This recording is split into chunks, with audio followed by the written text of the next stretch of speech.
এবছর কলেজে ভর্তির ইতিহাসে এক যুগান্তকারী পরিবর্তন চলে এসেছে, সেটা হলো স্টুডেন্টদের মাল্টিডিসিপ্লিনারি কোর্স বা পাস কোর্সে তোমার অ্যাডমিশনের রেশিও বা অ্যাডমিশনের টেন্ডেন্সি যদি বলি না, সেটা অনার্স কোর্সের তুলনায় অনেকটা বেশি হয়েছে। এবং দেখো সবচেয়ে বড় বিষয় না, কিছু কিছু কম্পিটিটিভ এক্সামের কাছাকাছিও চলে গেছে কিছু কিছু কলেজে। ঠিক আছে, আমি বলি শোনো, ঠান্ডা মাথায় ভাবো।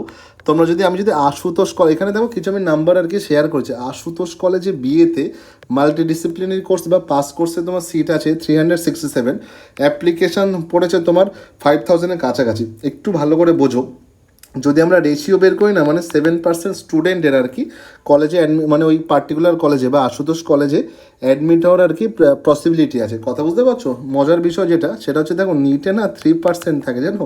এখানে সিটি কলেজের কথা যদি বলি না, সিটি কলেজে 5%। ভাবো, সিটি কলেজে পাশে, সিটি কলেজ বিকমে পাশে সিট আছে 202। ঠিক আছে, সেখানে স্টুডেন্টের অ্যাপ্লিকেশন বলছে, ভাবো কত। আমি মোটামুটি এখানে ক্যালকাটা ইউনিভার্সিটি কলেজের কথাই বলেছি, মানে আমি শুধু কিন্তু পাশের সিটের কথা বলেছি, বুঝতে পারছো? তোমার সিটি কলেজে বিকমে সিট আছে 202, বাট তোমার 4000-এর বেশি স্টুডেন্ট মানে অ্যাপ্লাই করেছে। তোমার যদি বলি না যে তোমার পার্সেন্টেজ অফ অ্যাডমিশন যদি কতটা হতে পারে, সেটা হচ্ছে 5%-এর কাছাকাছি হবে। তুমি অবাক হয়ে যাবে। WBJEতে না তোমার হচ্ছে পার্সেন্ট অফ সিলেকশন 7% থেকেও 10% বা 15%ও কখনো কখনো চলে যায়। কথা বুঝতে পারছো? মানে পুরো কম্পিটিটিভ এক্সামের কাছাকাছি চলে গেছে। এবার সবচেয়ে বড় বিষয় যেটা, সেটা হচ্ছে এই পাসে স্টুডেন্টদের এত অ্যাপিয়ার হওয়ার কারণ কি, পিছনের কারণ কি। আগে তো এমনই কথিত ছিল, বা আমরাও যখন পড়াশোনা করতাম তখন এটাই কথিত ছিল, যারা হয়তো ভালো রেজাল্ট করে না তারাই হয়তো পাসে ভর্তি হয়। এটা কিন্তু পুরো সম্পূর্ণ ভুল। এই ডেটা কিন্তু এটাই বলছে। এবার আজকের ভিডিওতে বেসিক্যালি আমি এটাই বলবো যে কেন স্টুডেন্টরা এত পাসের দিকে বা পাস কোর্স বা মাল্টি ডিসিপ্লিনারি কোর্সের দিকে কেন আগিয়ে চলছে, বা কেন এত ঝোঁক কেন স্টুডেন্টদের। ঠিক আছে, তো ভিডিও স্কিপ করো না, পুরো ভিডিওটাই দেখবে। দেখো, আর যদি কোনো কোশ্চেন্স থাকে আমাকে অবশ্যই কমেন্ট সেকশন জানিয়ে, বা যদি ভিডিও ভালো লাগে শেষ অবধি দেখার পরে সাবস্ক্রিপশন করবে। দেখো, সবচেয়ে বড় বিষয় দেখো, এই আর্টস কমার্স সায়েন্স মিলে টোটাল তোমার পাস কোর্সের স্টুডেন্ট মানে সিট আছে 2 লাখের কাছাকাছি আবেদন পড়েছে, বুঝতে পারছো? পাস কোর্সে প্রায় তোমার 3 লাখ, মানে 3.50 ল্যাক্সের মতো, 3.5 লাখের মতো। কথা বুঝতে পারলি? তো দেখো, এটা বেসিক্যালি ফিজিক্স কেমিস্ট্রি বা ইংরেজির মতো যে অনার্স কোর্সগুলো যেমন হয় না, সেখানকার তুলনায় অনেক বেশি, অনেক বেশি।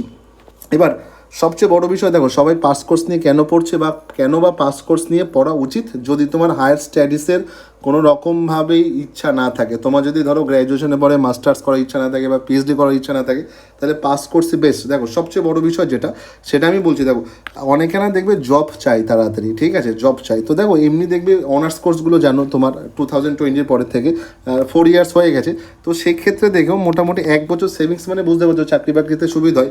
এবং এখানে দেখো ব্যাংক বলো, রেল বলো বা পিএসসিতে জাস্ট স্টুডেন্টদের গ্র্যাজুয়েশনই লাগে। ঠিক আছে, তো পাস কোর্সে দেখবে অনেকটা বোঝা কমে, ঠিক আছে, অনেকটা ওয়ার্ক লোড কমে, স্টাডি লোড কমে। তো স্টুডেন্টরা কম্পিটিটিভ এক্সামের জন্য ভালো প্রিপেয়ার করতে পারে এবং সেখানেও ভালো রেজাল্ট করে। বাট আমি একটা কথা বলবো, তুমি অনেকে দেখবে এখানে না, তুমি যদি ব্যাংকের এক্সাম দাও না, এই এক্সামগুলো যেগুলো না কম্পিটিটিভ, তুমি তখনই অ্যাপিয়ার করার চিন্তা ভাবনা করে বা পাস করে না। অনেকে না ধরো না চাকরি পাওয়ার জন্য, ঠিক আছে আমিও পাস কোর্সে চলো ভর্তি হয়ে যাই, অনার্সে তোমার অনার্সে কোনো একটা সাবজেক্টের পার্টিকুলার ডেপথ ছিল, বাট তুমি না পাস কোর্সে চলে গেলে, বুঝতে পারছো, ব্যাংক, রেল, এসএসসি, এখানে প্রচুর ম্যাথমেটিক্স এবং ইংলিশে দারুণ ডেপথ থাকা দরকার। ওকে, তো মেন ব্যাপার যেটা, তারপর দেখো তোমার এটা দেখবে আজকাল না, জানো তো এসএসসির যে অবস্থা তোমরা, ঠিক আছে, আমি স্টাফ সিলেকশন কমিশনের কথা বলছি না, বিশেষ করে আমাদের রাজ্যে যে তোমার টিচার্স নিয়োগ যে এসএসসির কথা বলছি, তুমি ভাবো ভালো করে, সেখানে দেখবে কতদিন ধরে তোমার নিয়োগ ফিয়োগ হয় না। তো স্টুডেন্টরা বুঝতেই পারছো, ম্যাক্সিমাম লোক কী করতো, গ্র্যাজুয়েশন করতো, তোমার হচ্ছে অনার্স করতো 3 ইয়ার্সে, দেন 2 ইয়ার্সে এমএসসি করতো, বিএড করে মোটামুটি চাকরি বাকরি করতো টিচিং প্রফেশনে, সেটার সংখ্যাও কমে যাচ্ছে। তো এই জন্য মোটামুটি দেখবে সবাই মোটামুটি দেখবে, যেটার কথা বলছি আমি স্কুল সার্ভিস কমিশনের কথা, ঠিক আছে, এই জন্য স্টুডেন্টরা ম্যাক্সিমাম চাকরি বাকরির জন্য মোটামুটি এটাই ভেবেছে না, ঠিক আছে অনার্সই তো, অনার্স করে কী হবে, আমার একটা পার্টিকুলার সাবজেক্টে ডেপতে চাই, তো আমি যদি নলেজটা আমার স্প্রেড করে যাই তাহলে সেটাই বেটার হবে। তো এখানে দেখবে মোটামুটি আমি এটা 2026 হবে, তো মোটামুটি ওই 4 ইয়ার্সের কোর্স, সেটা স্টুডেন্টরা কেন 3 ইয়ার্সের কোর্সে গিয়েছে, এটা তো মার্কেটে ডিমান্ড প্রচুর আজকাল। কারণ দেখুন বলি, অনার্স পেপারে পড়তে না প্রচুর পড়াশোনা করতে হয়, দেন তোমার জ্যাম দেওয়ার একটা টেন্ডেন্সি থাকে। আমি সায়েন্সের স্টুডেন্ট কথা বলছি, ভালো আইআইটি বা ভালো এনআইটি থেকে অনেকে, বা ভালো কোনো প্রেস্টিজিয়াস ইউনিভার্সিটি থেকে সবাই চাই তোমার হচ্ছে এমএসসি করতে, সেটা বুঝতে পারছো সেখানে দেখবে তোমার একটা কী বল হিউজ কম্পিটিশান থাকে। তো মার্কেটে মোটামুটি সবাই ওই অ্যাডাপ্টেবিলিটির যে ব্যাপার সেটার উপরে আজকাল বেশি ঝুঁকে যাচ্ছে।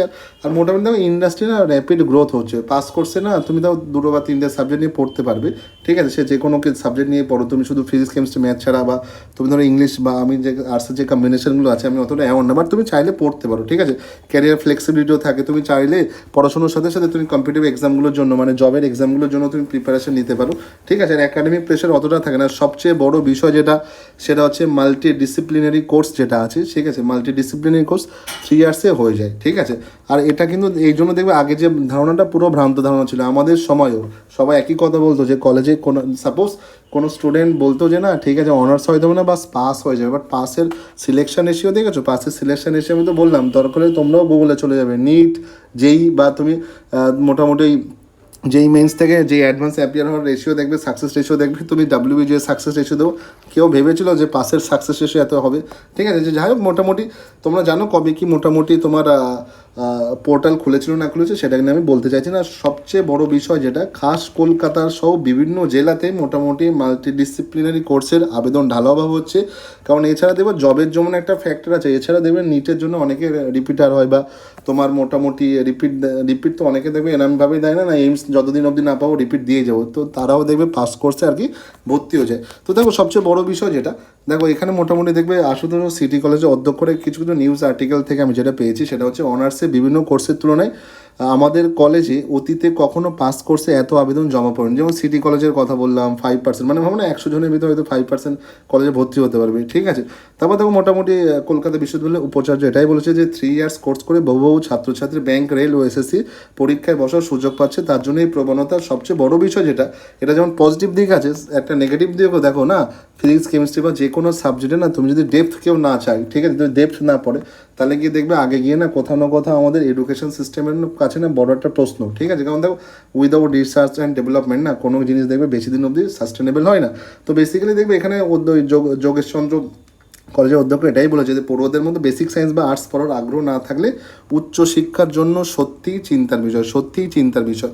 তো মোটামুটি পুরনো চিন্তাধারার অবসান ঘটেছে এবছর। আর আমি এই ভিডিওটা একটা জিনিসের জন্য বানালাম, দেখো পাস মানেই বাজে এমন না, পাস নিয়ে লোকে না নিজের হয় না প্ল্যাটফর্ম তৈরি করছে, জাস্ট একটা গ্র্যাজুয়েশন পাচ্ছে 3 ইয়ার্সে, দেন সাথে সাথে চাকরি বাকরির জন্য আর কি পড়াশোনা করছে। এটা দেখো স্টুডেন্টদের ভিতরে আগে এতটা ডেভেলপ ছিল না, যেহেতু এসএসসির কথা বললাম, বুঝতেই পারছো গতানুগতিতে এখন পড়াশোনা করে তোমার মোটামুটি সবাই যে আগে যেমন স্কুল টিচার বা টিচিং প্রফেশনের দিকে যেত তেমন যায় না। তাছাড়া দেখবে এরপরে মোটামুটি তোমার এমএসসি করার পর তোমার সেই বা এমএসসির করার গেট দিক বা নেট যাই হোক না কেন বা জ্যাম যাই দিক না কেন, ঠিক আছে, তোমার স্কলারশিপ বা যে রিসার্চ রিলেটেড যে স্কলারশিপের যে এক্সামগুলো যেগুলো হয় বুঝতে পারছো স্টাইপেন্ড পাওয়া যায় যেখান থেকে, সেগুলোতেও কিন্তু তোমার প্রচুর কম্পিটিশান থাকে, সেখানেও প্রচুর কম্পিটিশান আছে। ওকে, তো মোটামুটি আপগ্রেডেশন নিয়ে কী কথাবার্তা হবে না হবে অন্য ভিডিওতে আমি বলেছি, এই ভিডিওতে ডিটেলিংয়ে বলতে চাইছি না। একটা কথাই বলবো, সবসময় দেখো তুমি মোটামুটি এই ভিডিওটা ডিটেলিংয়ে বানানোর পিছনে এটাই রিজন না, শুধু যে অনার্সের পিছনে ছুটবে এমন না, তুমি চাইলে পাসের দিকেও দেখতে পারো, ঠিক আছে? বা এখান থেকে যারা সুযোগ সন্ধানী না, যাদের অনার্সের কিছু একটা সাবজেক্ট ভালো লাগে, ঠিক আছে, তারা না আগে না পাসে আর কি তোমার প্রেফারেন্স দিয়েছিল, তাদের জন্য বলবো অনার্সও দিয়ে দাও। কারণ পাসেই যে শুধু তোমার পাসেই যে মার্কস খারাপ এসছে বলে না তুমি যে শুধু পাসেই ফর্ম ফিল আপ করেছো, পাসে কম্পিটিশন বেশি, হ্যাঁ ঠিক আছে এবছর, ঠিক আছে? তো তুমি কিছু না কিছু সাবজেক্টে অনার্সও পেতে পারো, কারণ অনার্স অনেকে আজকের অনার্সমুখী না অনার্স বিমুখী হয়ে গেছে।